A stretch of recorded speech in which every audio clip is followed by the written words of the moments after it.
All right, let's talk about a company that is right at the heart of modern warfare, AeroVironment. For years, they were kind of the quiet pioneers of tactical drones. But lately, they've made a massive, company defining bet that's transformed them, well, almost overnight. It's a really high stakes play on the future of defense, and for any investor, it presents a fascinating and frankly, very complex picture. Okay, let's dive in. Just look at this shift. AeroVironment went from being this very specific niche specialist, famous for its small drones and the Switchblade, to something much, much bigger. After a huge acquisition, it now calls itself a multi-domain defense prime. That means they're competing in the air, on land, at sea, in space, and even in cyberspace. This isn't just a little pivot. It's a complete change to the core identity of the company. So here's how we're going to break it all down. First, we'll unpack that massive transformation. Then, we'll get into the bull case, all the powerful geopolitical trends that are pushing the business forward. After that, we got to look at the bear case, and that really focuses on a sky-high valuation. We'll even dedicate a whole section to the single biggest risk, that BlueHalo acquisition. And finally, we'll wrap up with the key things every investor should be watching. So how in the world did this happen so fast? Well, it really came down to one single massive event: the acquisition of a company called BlueHalo. This was a move designed from the ground up to completely reshape AeroVironment's place in the defense industry. Now, check this out, because this slide shows you just how immediate and dramatic that impact was. In the very first quarter after the deal closed, BlueHalo brought in over $235 million in revenue. That's actually more than the entire original AeroVironment business generated in that same period. Think about that.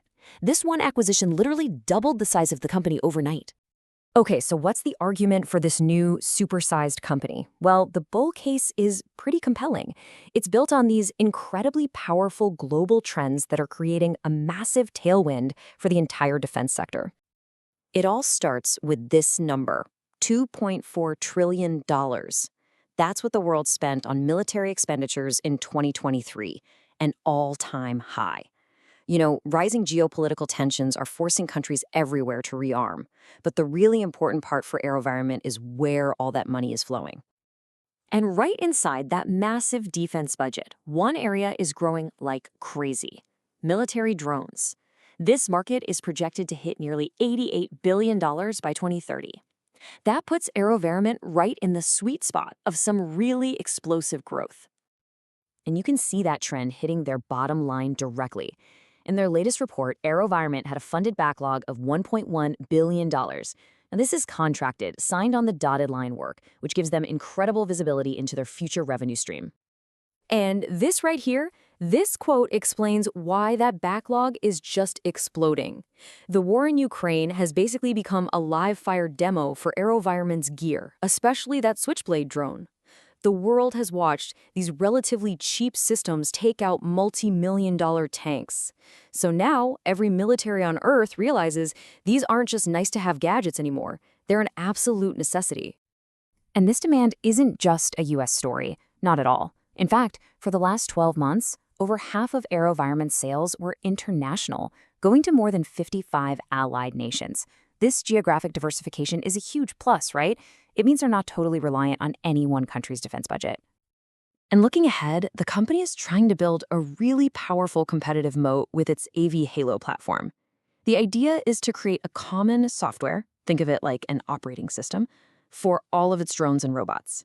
If they can pull this off, it could lock customers into their ecosystem, making it way harder to switch to a competitor. And down the line, that could mean high-margin, recurring software revenue. Okay, that's the sunny, optimistic story. But the bear case, well, it's just as compelling. And it all starts with one major, flashing red flag: the stock's valuation. It feels like the market is pricing this company for absolute perfection, leaving zero room for any mistakes. This slide really says it all. AeroVironment is trading at a price-to-earnings ratio of around 150. Now compare that to the big, established players like Northrop Grumman or Lockheed Martin. They're trading in the low 20s. That is a massive, massive premium. It tells you that investors have incredibly high hopes for future growth.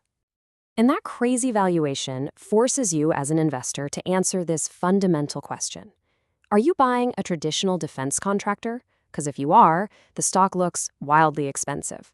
Or are you buying a high-growth tech company that just happens to sell its products to the military? Your answer to that question really changes everything about whether you can justify today's price. And that future growth we talked about, it is far from guaranteed. The competition in this space is absolutely fierce. A perfect example is the recent loss of a major contract for their Jump 20 drone. The US Army actually chose solutions from 4 other companies instead. It's a really stark reminder that even with amazing technology, winning every big contract is just not a given. All right, let's pivot to what is arguably the single biggest risk facing the company right now. And that's the huge challenge of actually integrating that massive BlueHalo acquisition. A deal this big, this transformative, it comes with enormous execution risk. The first thing you'll notice is that the financials get really confusing. On a GAAP or official accounting basis, the company reported a huge operating loss. But if you look at a different metric like adjusted EBITDA, it showed a positive $56 million.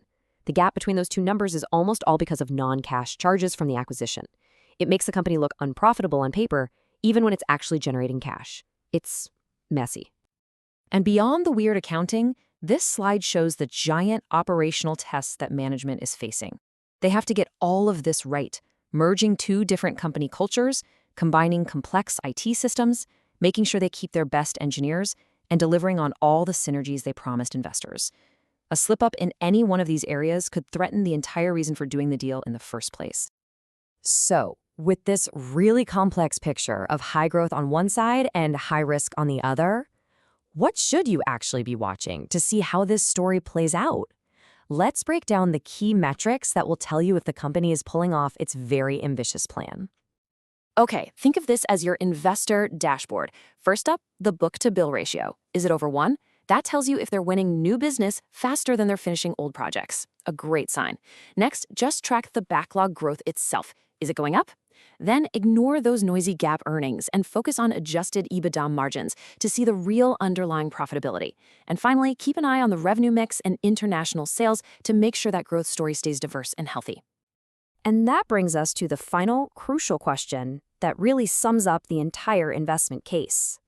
There's no doubt that AeroVironment is on the cutting edge, building the technology that will define the future of defense. The only question for an investor today is, has its stock price, with that sky-high valuation, already gotten there first?